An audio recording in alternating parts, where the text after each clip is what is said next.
Hello everyone, welcome back to another board game video with me, Evil Dr. Ganymede, and today we are going to be playing Scythe Digital Edition. Now this is a little different from what I have played previously here. This is not strictly a war game, and it's not on Tabletop Simulator either. This is a dedicated app for the game, and this is available on Steam.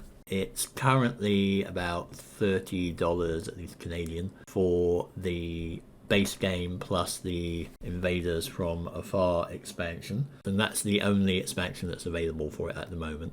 But if you wait around for a sale, like probably at Christmas or Black Friday or whatever, I'm sure it'll be down to something like half price and you can get a pretty good deal on both of those. Yeah, the board game itself is published by Stonemaier Games and actually consists of a base game, the Invaders from Afar expansion, a Wind Gambit expansion, and the Rise of Fenris expansion, but Wind Gambit and Fenris are not available as expansions for the digital edition. So it's a fairly well-known game, a fairly popular game, so you've probably heard of it. It's not, like I said, not a war game. It does have combat in it, but it's not strictly a war game. It's basically a race to get 6 victory stars, and you get those by accomplishing tasks such as getting all your mechs built and getting all your buildings built, winning combats, etc. So I'll show you that when we actually get into the game. But it is set in a kind of alternate 1920s. It's based on the art of Jakub Rozalski, if I've got the pronunciation right, sorry if I haven't. He did a whole load of art pieces that are basically like what you see before you, where you've got these nice little rustic scenes with giant stompy mechs in the background, and the game and the setting, as far as I know, kind of evolved from that.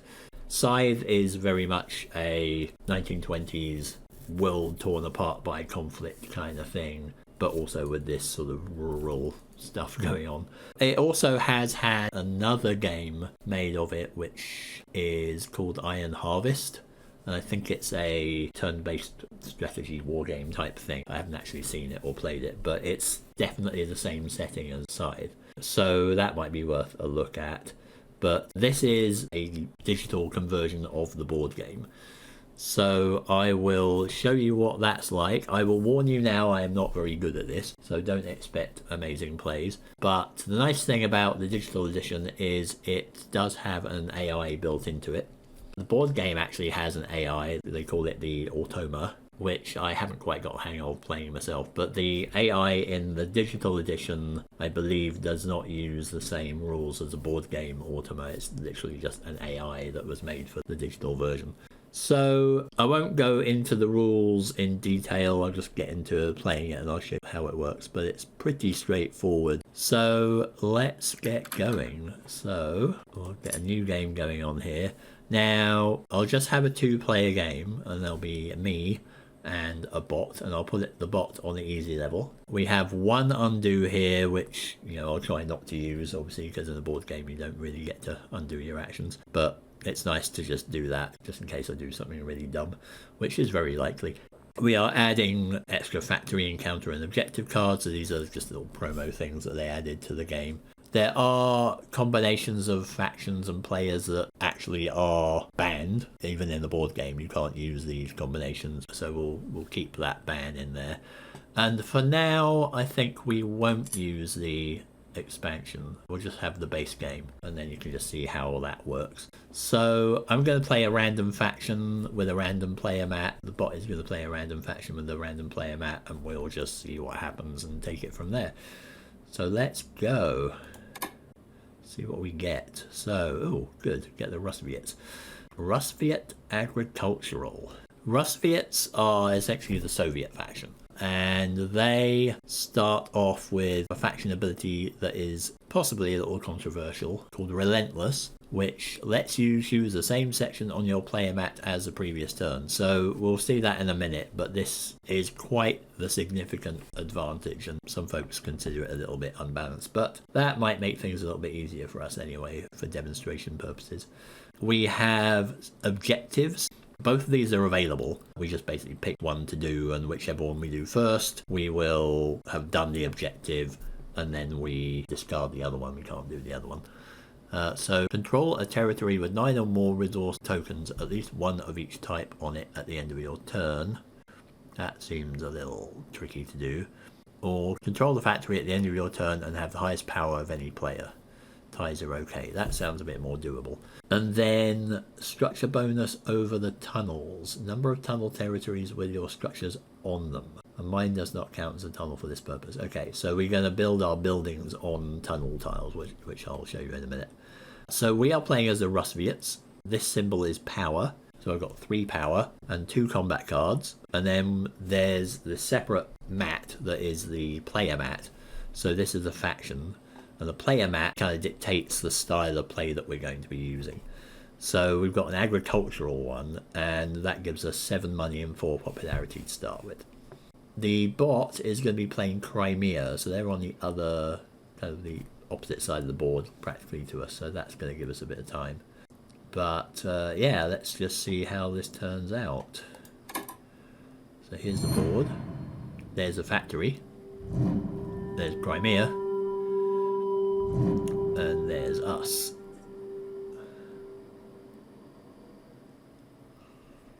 Alright, Crimea are going first. So they produced. So let's go through the actions just quickly here, and then you'll know what's going on.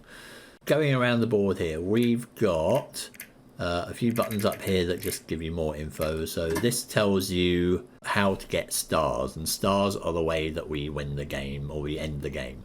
So we're going to get 6 stars in total. Whoever gets that first will trigger the end game, and then you tot up the points that you have got from all your resources and everything else that you get points for.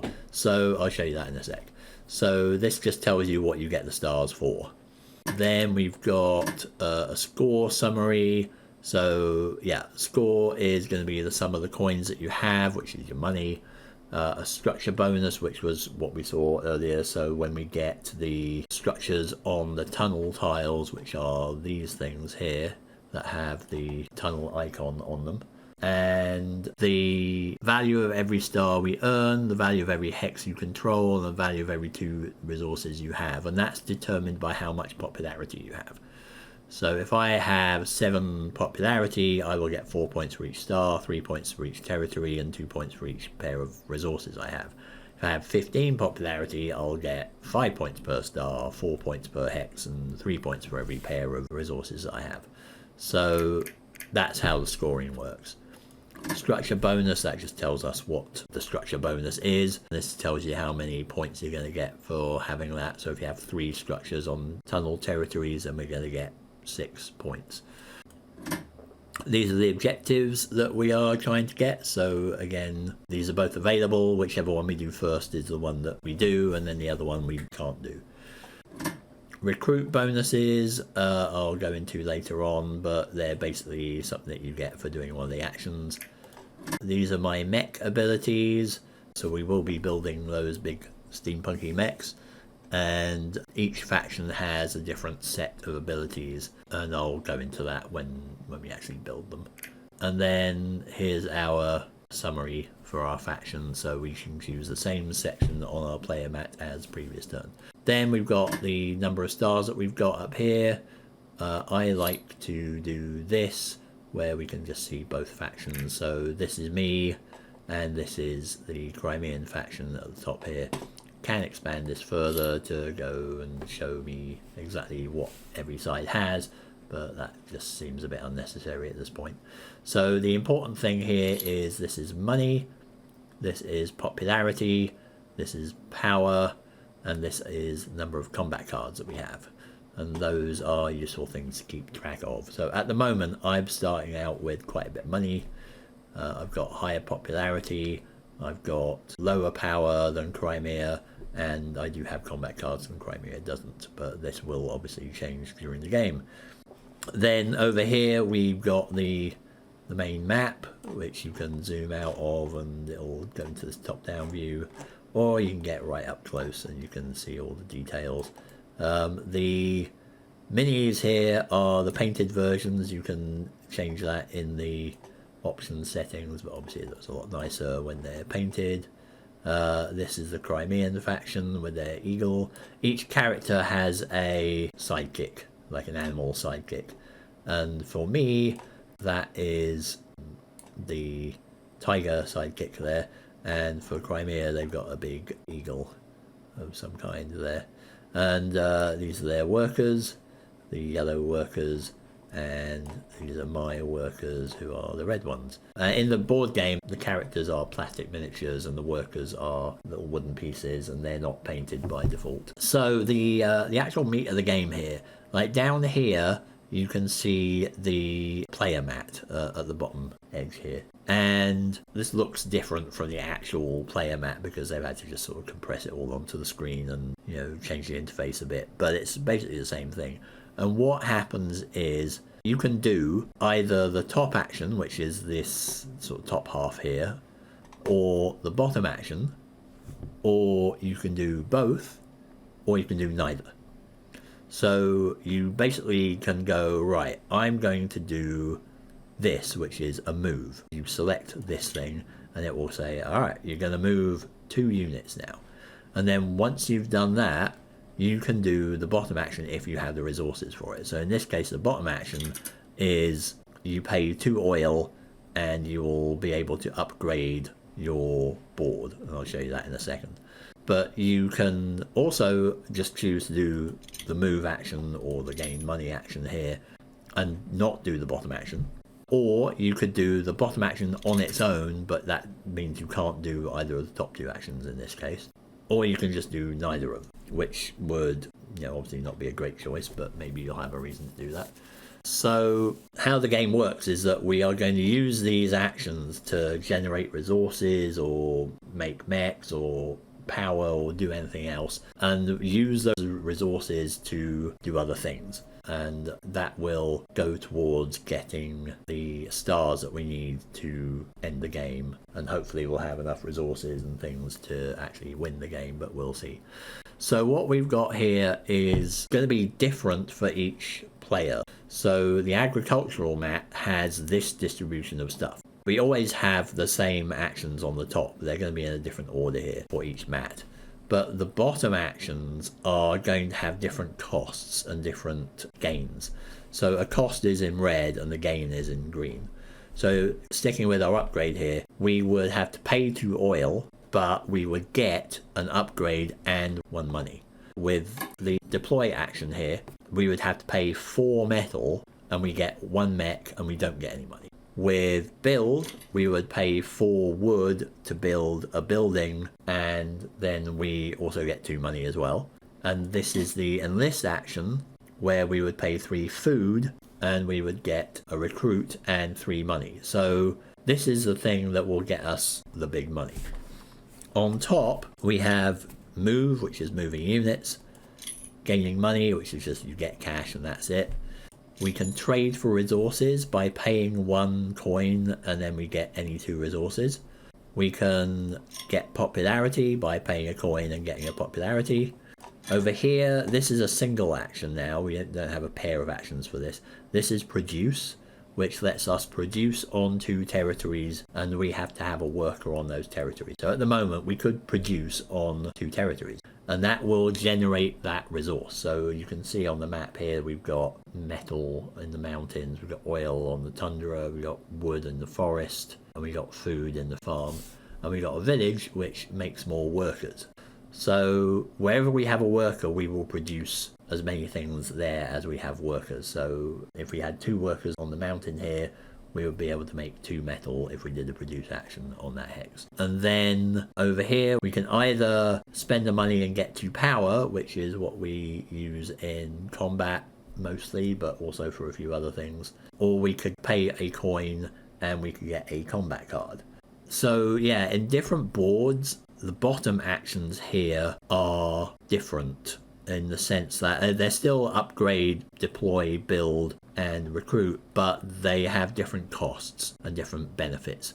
So on some boards it might cost 3 oil to upgrade, and it might give you no money, or it might give you 2 money or something. But they're also rearranged so that you may not have upgrade associated with the move action. It might actually have build associated with the move action, and the upgrade might be somewhere else with the trade action or the power action or something. And they all have different costs as well. So you may have upgrade giving you 3 money, or it may give you no money. So you have a whole bunch of different combinations basically that will change how you play the game.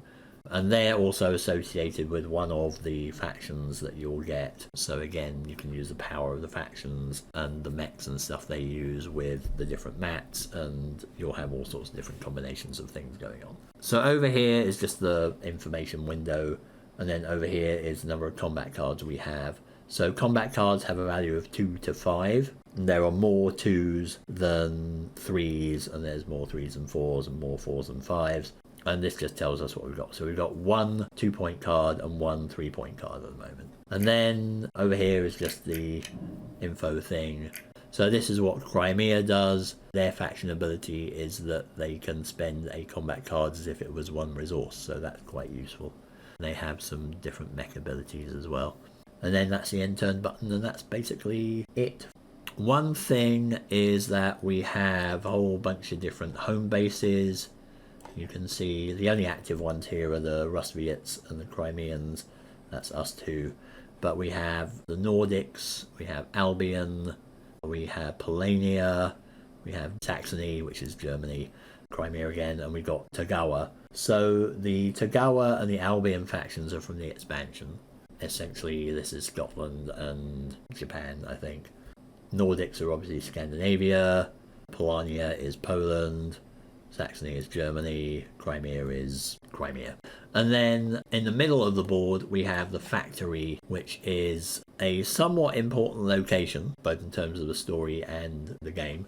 But in game terms, the factory counts as 3 territories if you have a unit in there. But it also, the first time you get your character, who is this guy, into the factory, you'll get a factory card, and you'll be able to choose from, in this case, 3 cards, and they will give you another set of options here. I think that's pretty much it. So let's just get into the game. So Crimea has gone, they produced. So what's our options here? We've got a good enlist thing. Mech building is not lucrative for us. We can do a trade and then upgrade something. That might be good. If we produced, we would be able to get a worker and a metal.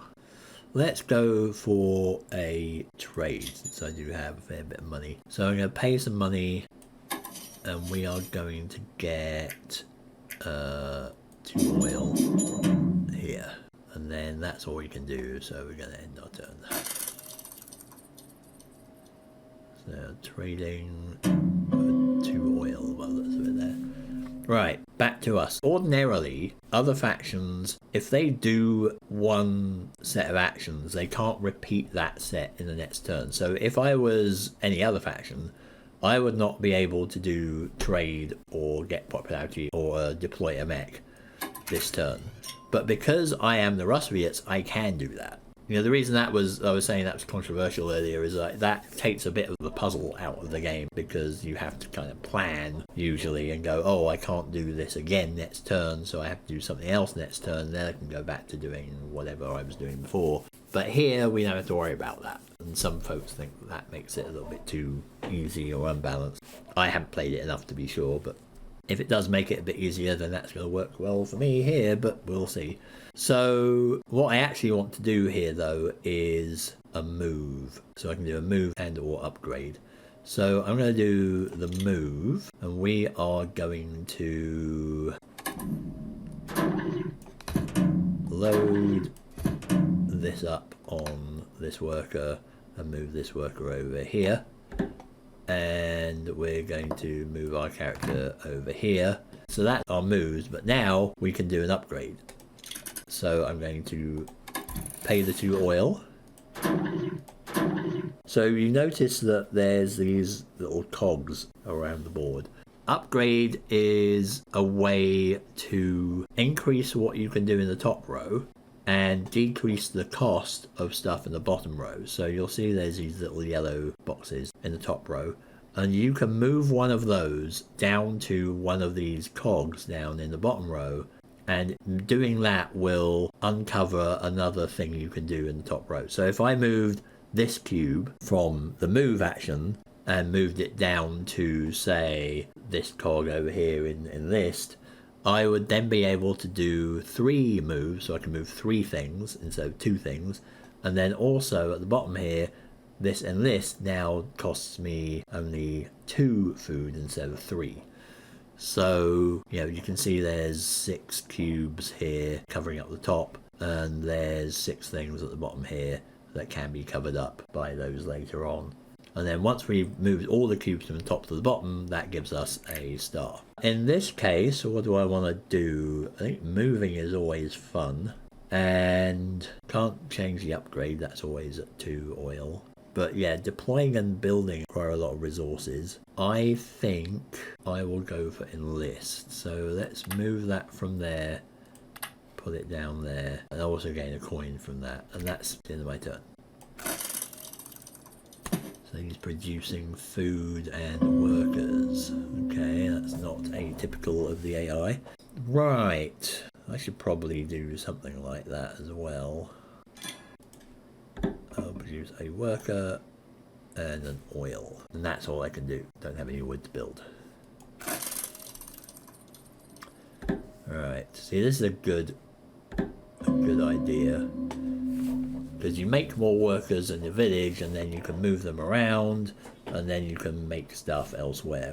I will go for a move, and I will move my worker here down into this hex, so I can produce all 3 of those ultimately. And I'll move my character over here, and I will get an encounter, and this thing at the bottom here, this is an encounter, and I'll show you what those are in a minute.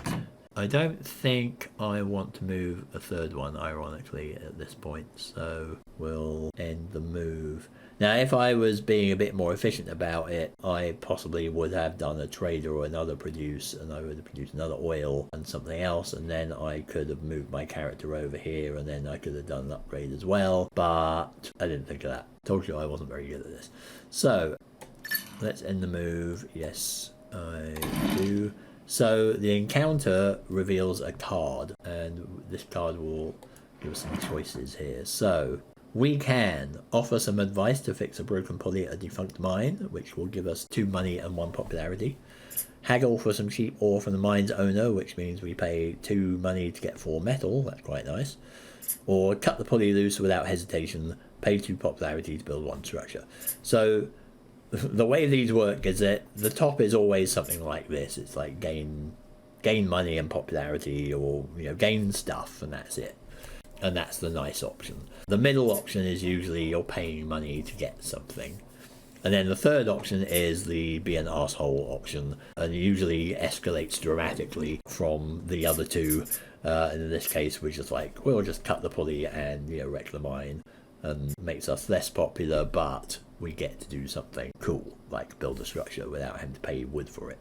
So we get to pick one of these, and that is going to be where the character is. So I could get 4 metal for 2 money. That will let me build a mech, but that's going to be really expensive. But on the plus side, I can build a mech straight away here, and I don't have to accumulate 4 metals for that, so that is quite good. I think I will do that. So boom. Now next turn I can use that to build a mech. It's definitely building up on the food. Now, one thing that's interesting is I don't have food here. I've got metal, I've got oil, and I've got a village. And I need a way to get over into one of the fields here that will let me generate food. Or I could trade for the food, of course. But it would be nice to be able to make food myself. So what have we got here? So when we build a mech, it gives us an ability here. So we can build 4 mechs and each one can give us a different ability. One of them is always speed with the base game. Your characters and your mechs will now be able to get 1 extra hex of movement. Normally you just move 1 hex and that's it. But with that you can get 2.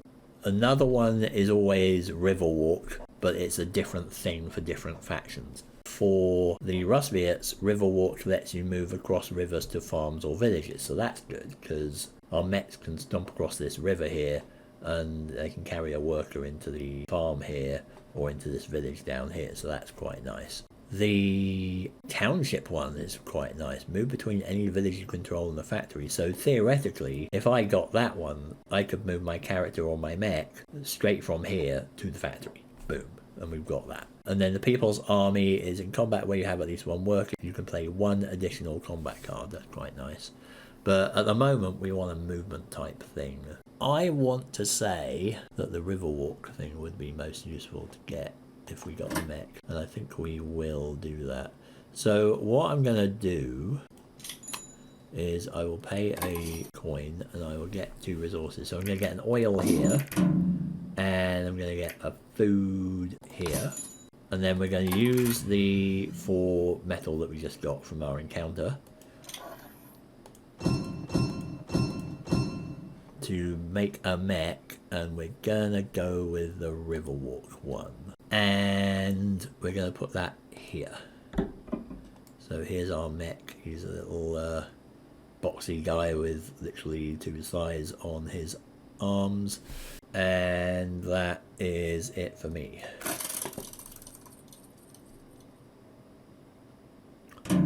Definitely building stuff up there, really, and then doing an enlist.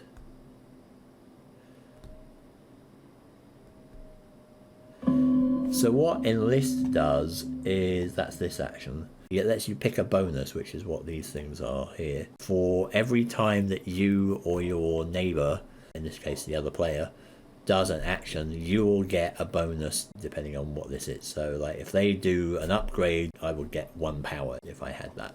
If they did a deploy, I would get 1 money. If they did a build, I would get a popularity. If they did an enlist, I would get a combat card. And that is a handy thing to do. That's a handy thing to get early on, because obviously that will add up. So I could move my mech with my guy and my food over this river now into the farm hex here, and I can control that. The downside of that is that I would then not have a guy in the village. So I think what I'm going to do is I'm going to move him into here. I'm going to load this guy into the mech, and I'm going to load the food up into the mech as well, and I'm going to move him over here with my Riverwalk power now, and then they'll basically end up in that hex. Now I don't have anyone here, so I'll have to basically do another produce, and then I can make a guy to move into here. And then I've got 1 more move. Then a character can move into the village over here, which is an option. There is an encounter card down here, so we could go for that, but that is moving us further away from the factory. I'm just wondering if it's worth moving the character into here.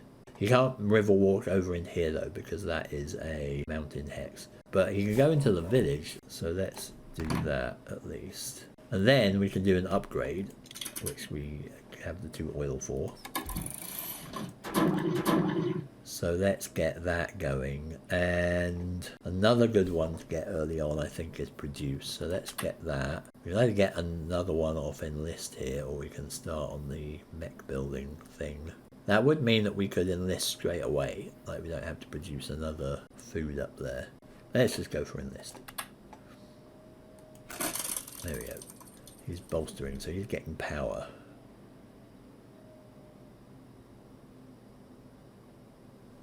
And upgrading. And getting lots of stuff. Okay. So I can theoretically just keep moving. I can keep moving my guy closer to the factory here if I wanted to. But enlisting is now very tempting. Producing is also tempting.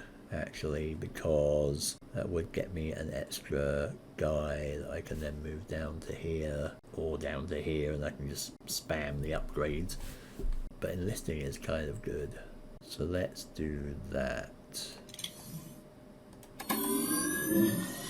Paying money to get to power. Alright, so here's what enlisting does. So like I said, we'll get a bonus every time he does something, or also when I do something now. So if I upgrade in the future and I go for this one, I will get a power as well, you know, as well as 1 money. But also if he upgrades, I will get a power. So this is where this is handy, because we can sort of see what we've got. So he's done 1 upgrade and 1 recruit already, whereas I have done 2 upgrades. But he does seem to be keen on doing upgrades, so that might be an option. Let's go for that. I mean, I'm going to be doing these too, so that'll be handy. Enlisting would be handy as well, though. I can get combat cards from that. Let's go for enlist. So when you do this, you can get a one-off bonus as well, which is either 2 money, 2 popularity, 2 power, or 2 combat cards. Would be nice to have more money though. So for now, let's get some money, and I've got loads of money now. And that is me. He's moving everybody over to the food section here. It's interesting. So I could produce on each of my 3 hexes there. That wouldn't get me anything else, but it would let me recruit next turn. It would give me an oil as well. And the beauty of the Rusviets is that I could just do that again next turn. Let's do this. So I'm going to produce. I'm going to just go blam, blam, blam. So now you'll notice that I've got 2 workers out on the board from here. So these are the little workers.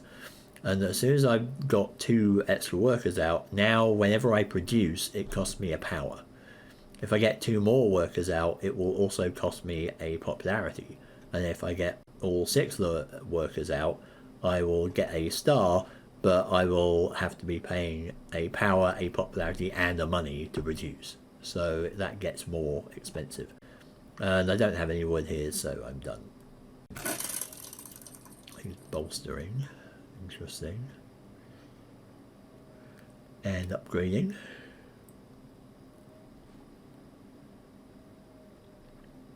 I can move these guys into the metal. I could do another enlist. That will get me 3 money as well. That's quite nice. Yeah, I think this one is actually a really good action for me at the moment. And then I can just use my food here, and every time he upgrades I can do that. And why don't we take, since I'm going to need power to produce, I might as well take 2 power now. And that got me a lot. And because I recruited, I get a combat card as well. So now I've got a 5-point combat card, which is going to be very handy when we actually get into a fight, or if we get into a fight. And that's it. He's producing a ton of food. So because he's got 1, 2, 3, 4, 5 workers there, he's just got himself 6 food in total, on top of the one he had already. So again, I could produce, and then I'll have enough stuff for my upgrades next turn. If I produced again, I would have 4 people in the village. That could be interesting. So that would cost me popularity. That would be painful. But then I can move people around. Think I might do that. And then I can't do anything else.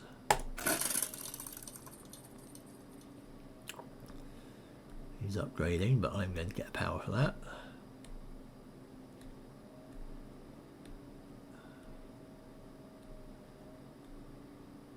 That's my power from the upgrade. Now I've got my 3 moves. I want to move him into the oil place. I want to move him into the metal place so we can get that going. And I want to move the character over here.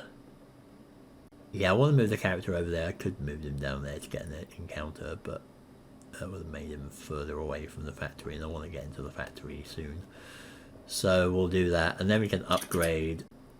Use oil. Glug glug. And what do we want to do here? Since producing is going to cost popularity, I think maybe it might be an idea to go there, and then I can put that into the deploy and spend less metal for that. So he's trading, buying 2 oils, and then enlisting costs him a lot of food. It's going to do that. I'm going to get a combat card from that though. So that's good for me. Now I've got 1 of each, so that's good. Then I can move again. I can move my character into here. If I produced, I would be able to get another food up top. I would be able to get 2 more guys here, which will get me all of the workers out, which will get me a star, so that'd be good. And I will also be able to get 2 oil, because at the moment, I don't think I'm in a terrible rush to get to the factory, and I don't have my oils for upgrading anyway, so I think I will do a produce again.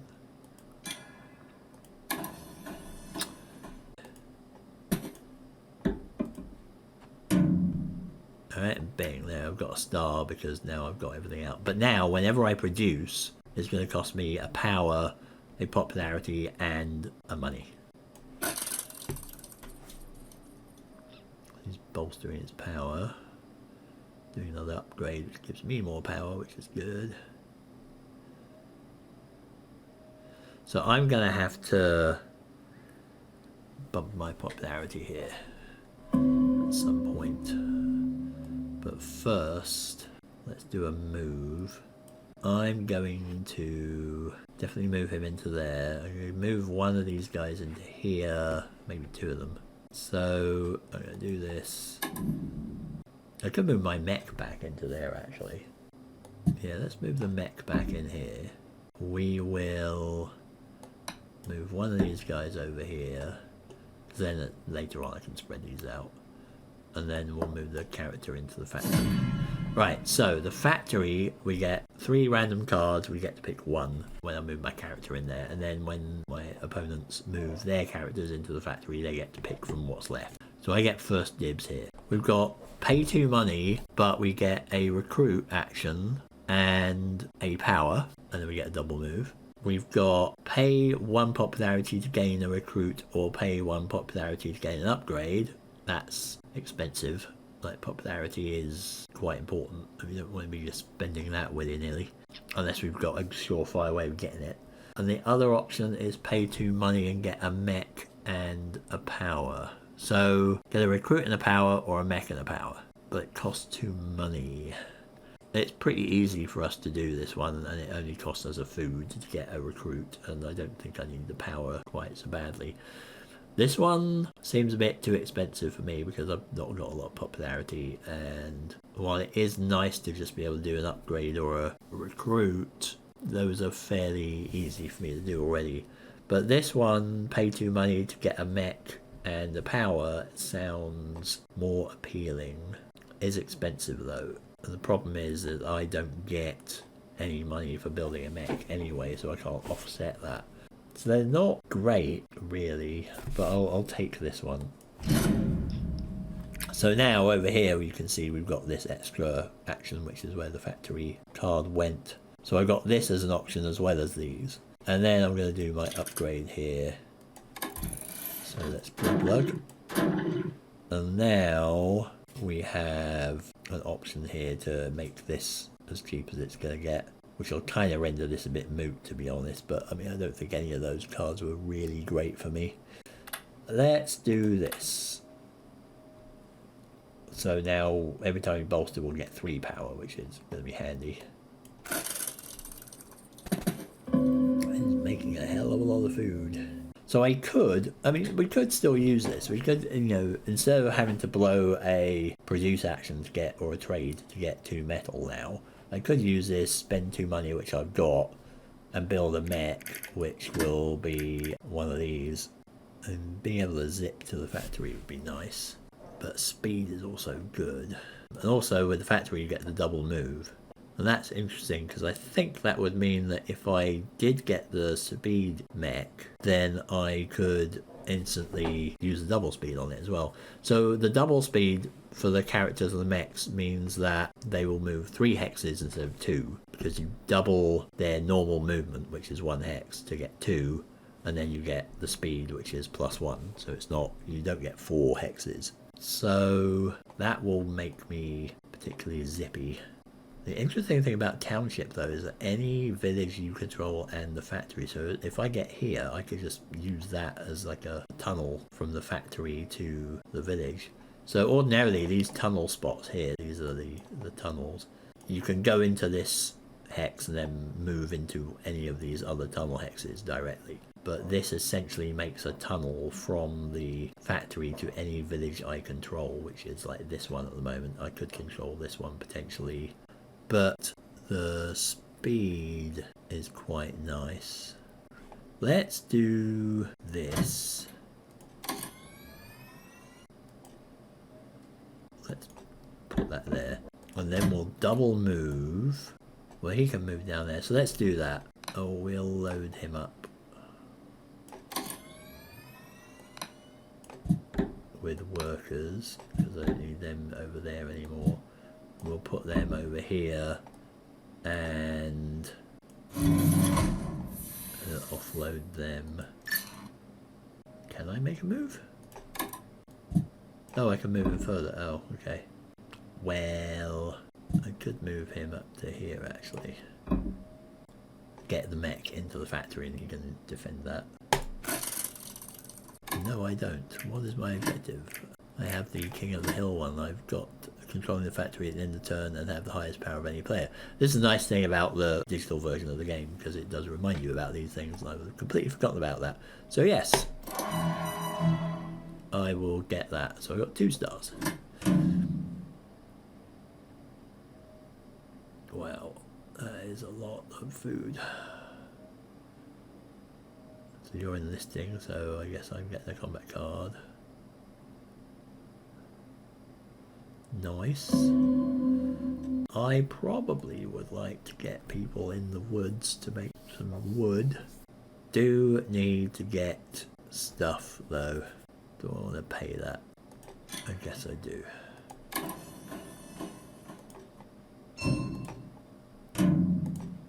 Let's do that.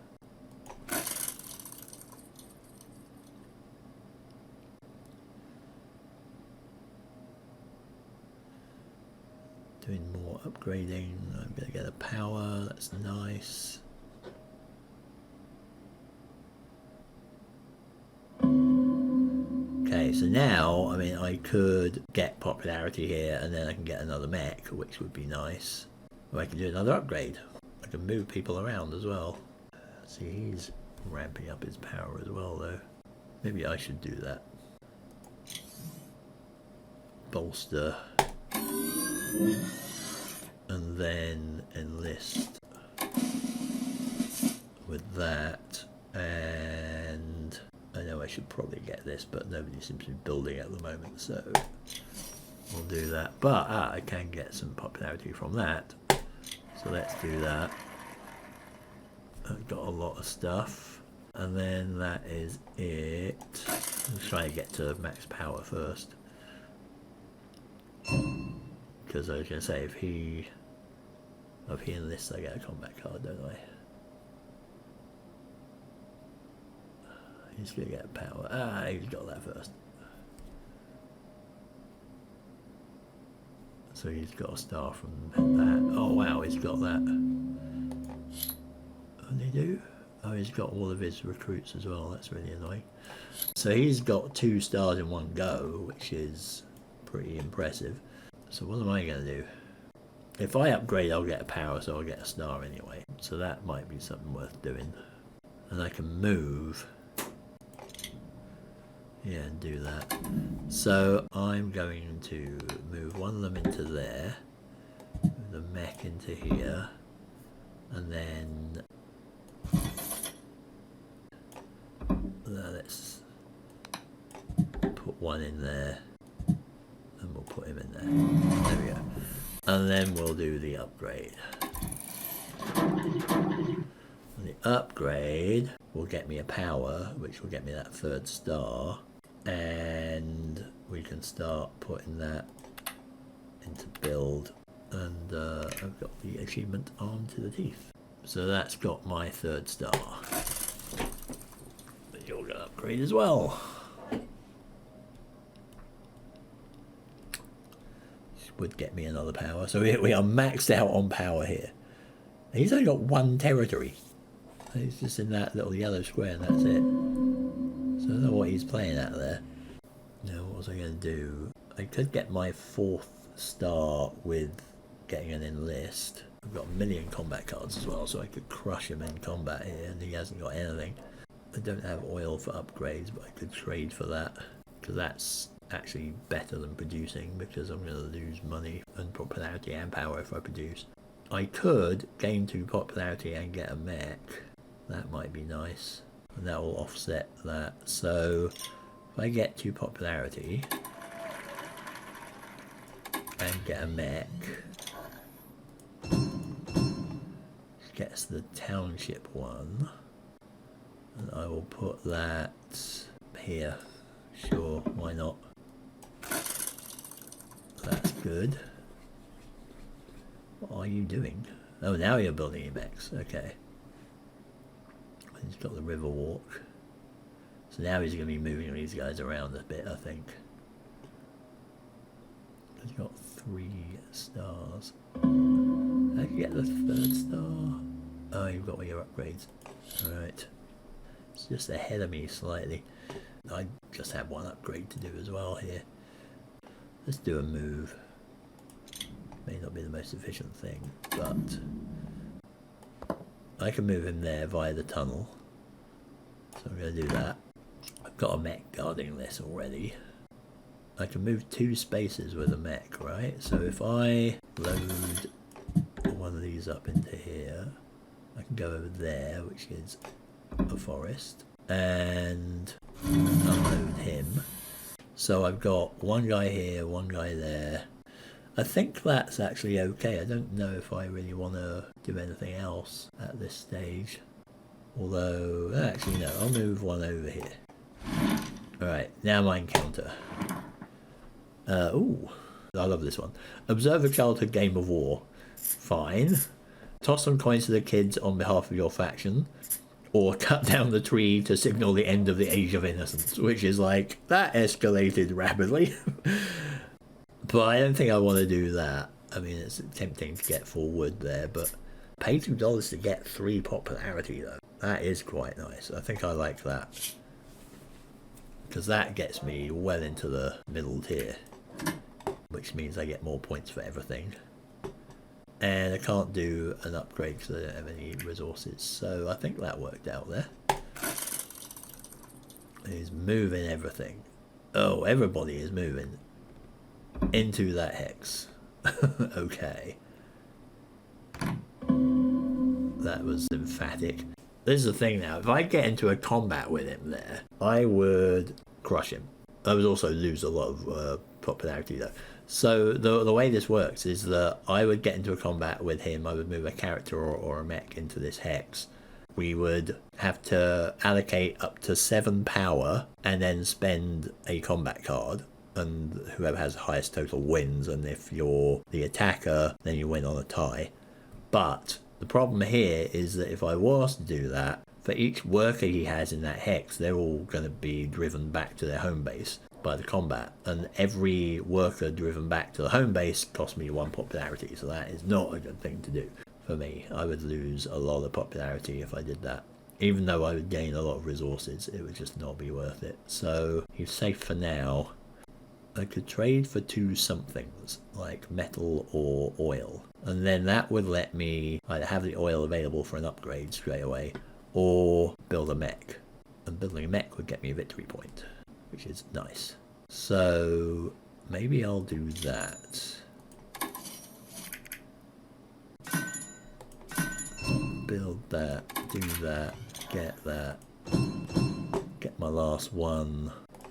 and put that here. That gets me my 4th star.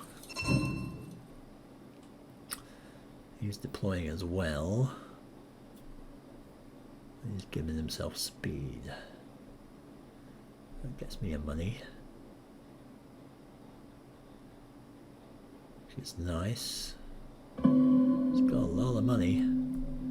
So I've got a lot of hexes here under my control. So I'm pretty sure I'm good on that. So I can afford to produce.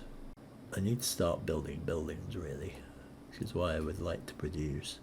But I could also get my 5th star by getting my upgrade, and then I just need 1 more star and I can then win. Like I can technically do a score preview, and yet at the moment I am ahead. I mean, it also helps that I'm on the 2nd tier here and he isn't. So yeah, I've got a pretty surefire way of doing that then, haven't I? If I were to produce, I'd be able to get like 2 oil, which would let me do the upgrades, and I would still be in the 2nd tier, and I'd be able to actually build wood as well, which would let me build at least a structure. I'm not a fan of this guy just being on his own right there though, because I got a feeling maybe he's going to move into here and try and take the spot, which would be a pain. Because he doesn't need to fight for that, he'll just push him out of there, he'll lose popularity, but there wouldn't be a combat. If I moved my mech into there, then there would be a combat. So maybe I will do that.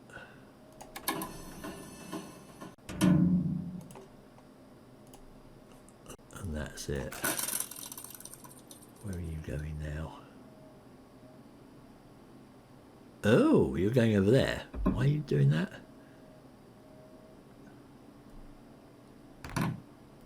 Oh. So what's going to happen with the workers then? Let's just have a look at the rules here. If the winner was the attacker, they lose a popularity for each worker they force to retreat. Well, this seems a bit suicidal then, because he's attacking me with all his workers there. But if I win, I'm not going to lose popularity for driving them away. Sure. Why not? So, okay, he can only get... I mean, he can't do anything. Like, he can only get 7 power, surely. He's got 1 mech there. What is he doing? This just makes no sense. Because he can't play a combat card. He doesn't have any combat cards. So I'm paranoid now. I should basically put everything in and something decent just in case he's got some trick hidden up his sleeve. I don't think he does. Oh, he can steal... He can steal a combat card from me if he had that. Did he get that? He may have got that. I should put the 5 in just in case. I can't remember if he's got that though. He doesn't have that. Alright, well, I was being paranoid. So why did you do that? You crazy man. You've just given me all the resources. That's insane. He gave me all of his resources. He gave me a victory point as well, a victory star. So I mean, I could just do whatever I want now. I mean, I'm done. If we look at the scoring thing, I've crushed him. Like, yeah, I really don't think there's anything left to do because he's just given me 13 resources, which gets me 12 more points. I mean, I don't know why on earth he did that. That's insane. I mean, now I just need to do that. Yep. I will do that. I will get that one. Get 2 combat cards. And boom. Done. Wow. Like, what on earth was he thinking? I mean, that is just flat out dumb move. I mean, because look, I'm just crushing him. Sure, he's got more money there, but I've ended up with 90 points. And I win. So, there you go. I didn't even build any buildings. So that's the details of it. Absolutely crushed. And because I held the factory, that counted as 3 extra territories. So that got me more points on that front. I was in the 2nd tier on the popularity. I probably could have bumped that up even further and gone into the 3rd tier and really crushed. But wow. Don't know what he was thinking with that combat move. That was just suicide. Very weird move for, for the AI to make. But anyway, that is Scythe. So you can see it doesn't take that long to play. It took me longer to play just from explaining things. But you know, you can get a game done in an hour tops. Certainly between 30 minutes and 90 minutes you could get a full game done online. So it's pretty fun to play. So yeah, that was Scythe. That was the basic game of it. I haven't showed you the expansion races, Tagawa and the Albion factions, but I might be playing this later and making more videos so we can see what's going on there. Hope you enjoyed that. Hope that was informative. As you can see, it's not a war game by any means, even though there is combat, but it is still a fun game, and I would recommend it thoroughly. So yeah, might make some more videos, more games, we'll see how I feel with that, but keep an eye out anyway. Otherwise, yeah, if you like what you see here, please do hit the subscribe button so you can get notifications of whenever I do new videos, which is whenever I feel like it, basically. And do like the video if you enjoyed it, and check out the rest of my board game playthroughs and tutorials and things as well on my channel. And thank you for watching, and I will see you next time. Ta-ta!